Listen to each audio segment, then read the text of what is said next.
আল্লাহর প্রিয় হইতে হইলে নফল ইবাদত করতে হবে।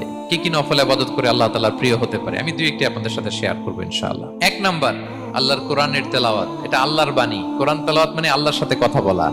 যখন আপনি কোরআন তেলাওয়াত করেন, কাইন্ড অফ আপনি আল্লাহর সাথে মুনাজাত করেন, মানে একান্ত আলাপন করেন, আলাপচারিতা করেন। দুই নাম্বার তালিকা হচ্ছে আত-তাহাজ্জুদ বা কিয়ামুল লাইল।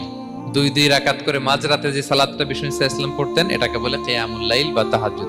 তিন নাম্বার মাধ্যম হচ্ছে বেশি বেশি আল্লাহ তাআলার কাছে চাওয়া, মানে আদ-দুআ, দোয়া করা। বিষ্ণু ইসলাম বলেন আদ-দুআউ মুখুল ইবাদা, দোয়া হচ্ছে ইবাদতের নির্যাস। এবং আল্লাহর কাছে চাইলে আল্লাহ খুশি হয়, না চাইলে আল্লাহ বেজার হয়। বিনয়ের সাথে চাইতে হবে, চোখের পানি ছেড়ে চাইতে হবে, চাওয়ার মতো চাইতে হবে।